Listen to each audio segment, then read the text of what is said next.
انا حاسس ان المايك من كتر ما بقالي كتير ما صورتش طرب. تركيا دي كانت البلد رقم كام؟ كانت البلد رقم 4 مثلا. كان في قبلها ايه؟ امريكا ده احنا في فرنسا وسويسرا، ده كان بعد ما اتجوزنا اصلا.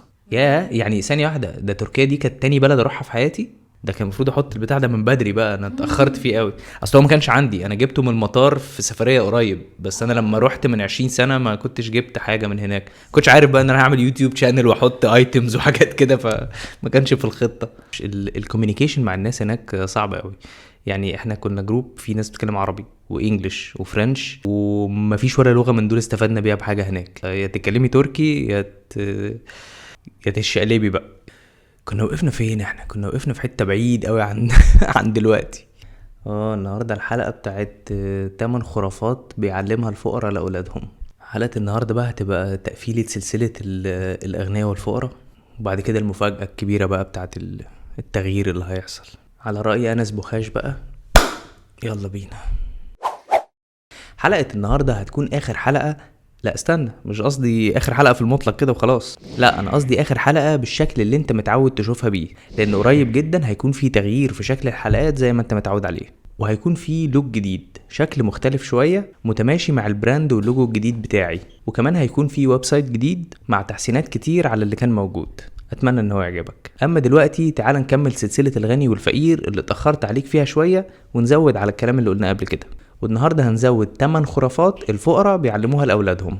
المقدمه بقى دي هتبقى اخر مقدمه بالانيميشن بتاع اللوجو القديم.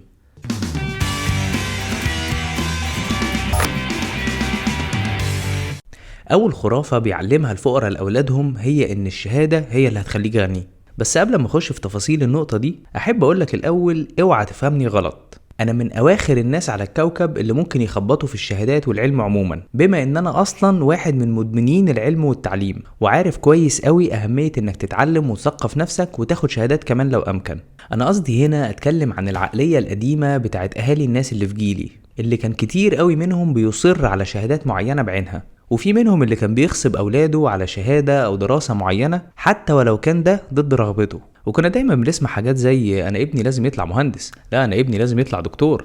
الحقيقة بقى ان الشهادات دي وبالرغم من اهميتها اللامتناهية للي بيحبها وعايزها، وكمان اهميتها اللامتناهية للمجتمع والناس، الا ان فكرة الشهادة لمجرد الشهادة ملهاش اي علاقة بكونك هتكون غني لما تكبر ولا لا. والامثلة على كده ملهاش عدد، بدءا بعبد الغفور البرعي بالرغم من كونه شخصية خيالية، ولكن انا متأكد ان في زيه كتير، ووصولا الى مارك زوكربيرج ولاري أليسون وحتى بيل جيتس. ودول كلهم بدأوا دراستهم الجامعية وفي ارقى جامعات في العالم، لكن كلهم ما كملوش للاخر وخرجوا من الجامعة قبل حصولهم على الشهادات النهائية. ومع ذلك فالاسامي دي وغيرها هتلاقيهم موجودين من ضمن اغنى 10 شخصيات في العالم النهاردة. بس خلي بالك من حاجة مهمة، الناس دي معهاش شهادات جامعية صحيح، لكن مشهور عنهم عشقهم الرهيب للقراية والتعلم والثقافة العامة حتى ولو مش معاهم شهادة جامعية. اللي عاوز اقوله لك ان في ناس كتير ممكن تغتني عن طريق شهاداتها الجامعية، وبالذات لو الشهادة دي مدعومة بالموهبة في مجالهم وحبهم ليه. لكن الشهادة بالتأكيد مش هي العامل الوحيد او الاساسي لو هدفك انك تكون غني. فلو الهدف من شهادتك انك تعلقها على الحيط وبس، يبقى وفر وقتك ومجهودك في حاجة تانية احسن.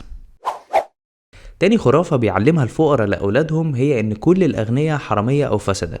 أنا شخصيا بحس إن الكلام ده عادة بيكون حجة فارغة بيحاول بيها الأب الفقير إنه يحفظ ماء وجهه من إحراجه قدام عياله في فشله ماديا، وبيحاول يداري ده عن طريق إنه يوصم الأغنياء بإن هم فسدة أو حرامية أو في أحسن تقدير ناس حظها حلو. ولكن الواقع بيقول غير كده.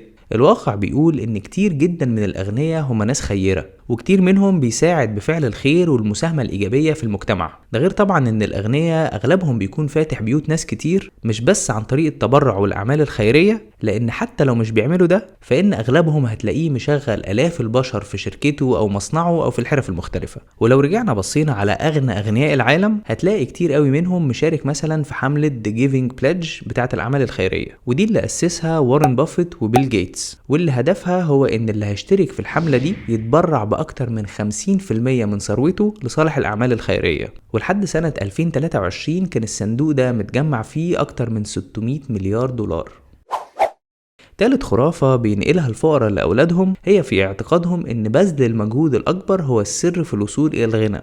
والحقيقة ان النقطة دي نصها بس هو اللي صح، لان انت علشان توصل للغنى او الحرية المالية صعب قوي انك تعمل ده بدون مجهود، لكن المجهود الغلط هو اللي بيعتبر خرافة بيعلمها الفقراء لأولادهم. وانا هنا قصدي على المجهود المبذول لمجرد بذل المجهود بدون تفكير او خطة ذكية لتحويل المجهود ده لنتيجة اكبر من كونها مجرد مجهود وخلاص. يعني فكر فيها كده، لو كانت بالمجهود كانوا الفواعلية بقوا اغنى ناس في العالم. هديلك مثل يوضحها لك. تخيل انك بتشتغل مثلا داتا انتري في مكان ما، ومطلوب منك تنقل كتاب ورقي كامل لنسخة ديجيتال. في شخص من اللي معتقد ان السر في المجهود هيجيب الكتاب الورقي ويقعد على الكيبورد وينقل من الكتاب كلمة كلمة وحرف حرف وصفحة ورا صفحة يوم ورا التاني، وممكن المهمة دي تاخد منه اسابيع وشهور سهر ووقت ومجهود، وفي الاخر ينقل الكتاب بالكامل مع وجود شوية غلطات حتى ولو كانت بسيطة، كلمة نسيها هنا ولا هناك على كلمة كتبها غلط وهكذا. ولكن في شخص تاني بقى انما بيشتغل بذكاء، هيقوم جايب النسخة الورقية من الكتاب وعامل لها سكان بالكامل ويحولها لPDF،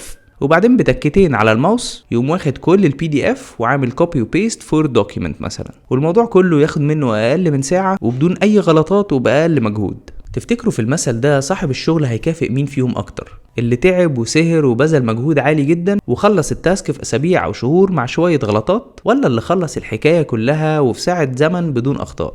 زي ما قلت قبل كده، الكون مش بيكافئك على وقتك ومجهودك وتعبك وسهرك، الكون بيكافئك على النتيجة. فأكيد صاحب الشغل هيكافئ ويقدر صاحبنا التاني أكتر بكتير من اللي بذل المجهود وتعب أكتر. المعروف هو إن في طريقتين تشتغل بيهم، يا إما تشتغل جامد يا إما تشتغل بذكاء. work hard or work smart. أنا بقى رأيي work smart as hard as you can، يعني اخلط ما بين الاتنين، اشتغل بذكاء وبأقصى مجهود. رابع نصيحة سيئة بيديها الفقراء لعيالهم: امشوا جنب الحيط وما تاخدوش اي مخاطرة. خلص مدرسة وجامعة وتوظف في وظيفة تضمن لك دخل ثابت طول عمرك وزيك زي مئات الملايين غيرك. النصيحة دي سيئة على اكتر من مستوى.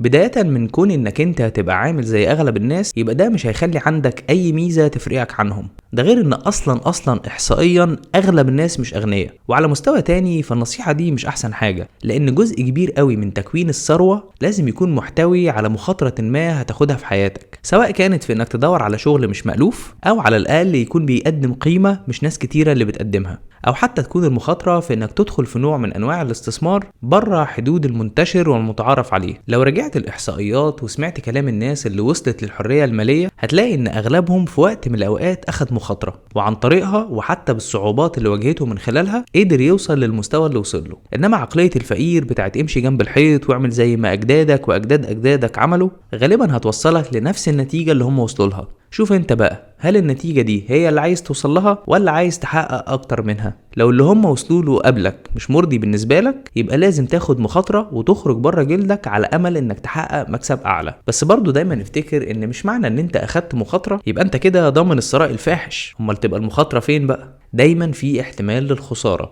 بس الشاطر بقى هو اللي بعد ما يخسر يقوم تاني ويحاول يعوض، مش مع اول مطب تروح مسلم ورافع الراية البيضاء.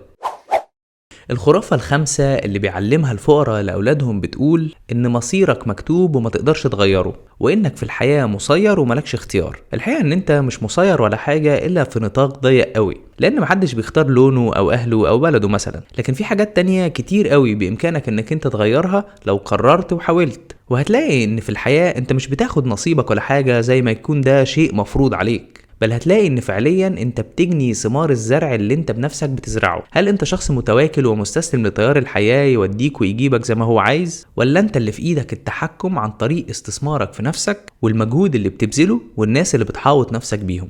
عارف البوست المنتشر على السوشيال ميديا بتاع سافر انت لست شجرة؟ اهو البوست ده وبالرغم من بساطته الا انه بيبين نوعين من الناس. ناس بتقراه وتقول يا عم سافر ايه، انا لا اكل.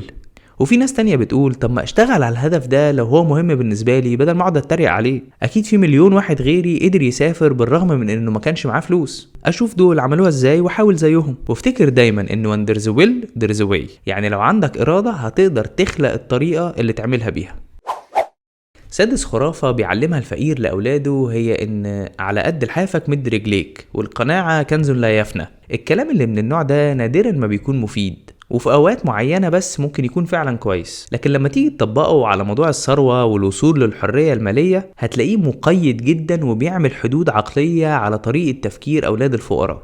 بتخليهم يصدقوا فعلا ان في حدود ما ينفعش يعدوها، ويبدأ عقلهم يتقبل الفكرة دي على انها واقع. وتلاقي الطفل من دول بيكبر على ان قدراته ليها حدود ما يقدرش يعديها، او ما ينفعش حتى ان هو يحاول يعديها. ليه على قد لحافك مد رجليك؟ ليه ما يكونش على قد رجليك مد لحافك؟ وليه القناعة كنز لا يفنى؟ ليه ما تكونش ان الطموح كنز لا يفنى؟ طريقة إحباط الطفل عن طريق الأفكار اللي من النوع ده هي طريقة من طرق كتيرة بتوصل أغلب الناس إلى تقبل عقلية الفقر، بدل فتح عقولهم على إمكانية التفكير والابتكار والإبداع في أفكار جديدة تقدر من خلالها تمشي خطوة ورا خطوة لحد ما توصل لهدفك اللي ممكن يبان طموح زيادة لحد من الناس اللي كانت بتدي نصايح من النوع ده وتقفلها في وشك. الخرافة السابعة هي انك لازم تشتغل عشان الفلوس. الفقير بيعلم ابنه يشتغل عشان الفلوس، بينما الغني بيعلم ابنه ان فلوسه هي اللي تشتغل عنده وتجيب له فلوس، وده اللي هو الاستثمار يعني. الله، طب هو انا هجيب الفلوس منين اصلا عشان اشغلها عندي؟ ما انا جاي لك في الكلام اهو. انت طبعا هتجيب الفلوس عن طريق انك تشتغل، لكن الفرق الاساسي هنا هيكون في انك ما تشتغلش علشان تجيب الفلوس. سيب الفلوس تيجي لوحدها وركز في انك تشتغل عشان تحل مشكلة او تضيف قيمة. لو فهمت دي ونفذتها الفلوس كده كده هتيجي. هديلك مثل يوضحها لك. انت ممكن مثلا تكون بتشتغل موظف في شركة، وممكن تكون بتروح من 9 ل5 وبتعمل مهام وظيفتك عادي، بتيجي في ميعادك وبتمشي في ميعادك، وده لو انت موظف ملتزم، وبتيجي في اخر كل شهر وتقبض القرشين وشكرا على كده، وزيك زي ملايين غيرك. اهو انت كده حرفيا بتشتغل عشان الفلوس. انما في موظف تاني ممكن يكون بيشتغل اذكى من كده حتى ولو في نفس الوظيفة، بس هتلاقيه مثلا بيروح بدري عن ميعاده ويمشي متأخر عن مواعيد العمل، ودايما بيدور على ايه المشاكل اللي في نظام شغله لو حلها الشغل هيمشي احسن، ودايما بيكون مركز على ان هو يضيف قيمة للمكان وبيقوم بخدمات اكتر من المطلوبة منه، ودايما بيتأكد ان صاحب الشغل ما يقدرش يستغنى عنه، وانه لو مشي بكرة مش هيتم تبديله بواحد غيره بسهولة، لانه دايما مبتكر وبرو اكتيف وبيقدم حلول لمشاكل الشغل حتى لو ده مش مطلوب منه. اهو الموظف التاني ده بقى مش بيشتغل عشان الفلوس، ده بيشتغل حلال مشاكل، وعلشان بيحل مشاكل ويقدم قيمة بيجيله فلوس. اخر خرافة بيعلمها الفقير لولاده، او نقول اخر خطيئة بقى، هي انهم يعلموا اولادهم اساسا. النقطة دي انا مش هرغي فيها كتير، لكن بس هقول المختصر المفيد، والمفيد هنا هو انك حاول دايما ما تاخدش نصيحة من حد هو اصلا اضيع منك. يعني مش من الذكاء نهائي انك تسمع كلام ونصايح من حد هو في حتة غير اللي انت عاوز تكون فيها تماما. يعني ما تسمعش كلام حد افشل منك، علشان كده هيبقى تلم المتعوس على خيب الرجا وتتسلم من جيل للجيل اللي بعده وباظت الدنيا. وزي ما قلت اكتر من مرة، انت بتكون المتوسط بتاع اكتر 5 اشخاص بتقضي معاهم معظم وقتك. اختارهم كويس، علشان لو هم احسن منك هيرفعوك معاهم لفوق، لكن لو هم اقل منك هيشدوك معاهم لتحت. في أول الحلقة كنت قلت إني هعرض نبذة عن اللوك الجديد للقناة وللبراند عموما. لو الدنيا مشيت معايا على حسب الخطة، الحلقات اللي جاية هتكون كلها بالنيو لوك، جرافيكس جديدة بقى وانيميشن ولوجو مختلف. وعلشان كده هقترح إن كلمة السر النهاردة تكون شكل جديد. اما دلوقتي فمعاد اخر بونص باللوك القديم، وعلشان نبقى ماشيين زي اللي اتعودنا عليه بفكرك ما تنساش تعمل لايك لو ما كنتش لسه عملت، ولو مش مشترك على القناة اشترك دلوقتي، واكتب لي في التعليقات شكل جديد، ولو عايز تبسطني انا اعمل ال3. تحياتي. ففي نقط عرق كده عمالة تنزل على ظهري، تنزل تنزل تنزل تتسرسب، مش عارف عشان بتفانى في الحديث، عمالة تنزل على ظهري واحدة ورا التانية. في جملة قلتها في النص، جملة ملخفينة على الآخر، وبعدين قلتها صح فنسيت ان انا كنت عايز اتريق على نفسي. الجملة بتاعت بذل المجهود. ايوه هي دي صح. قلت كمية بذل أيوة. مجهود كان فيها بذل مجهود كبير قوي. بذلت مجهود كبير. انت بذلتي مجهود كبير معانا في الحقيقة، دوستي على زرار. وانا هنا قصدي على المبذول المجهود وانا هنا قصدي على المجهود المبذول، لكن مشهور عنهم عشقهم الرهيب للقراء، وبالذات لو الشهادة دي مدعومة هيقوم جايب النسخة الورقية من الكتاب ويقوم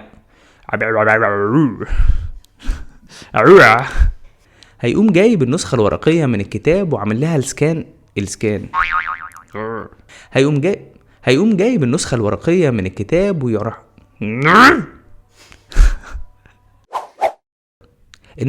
النسيحة. عارف البوست المنتشر وافتكر دايما ان لكن لما تيجي تطبقه على موضوع الثروة والوصول للحرية المالية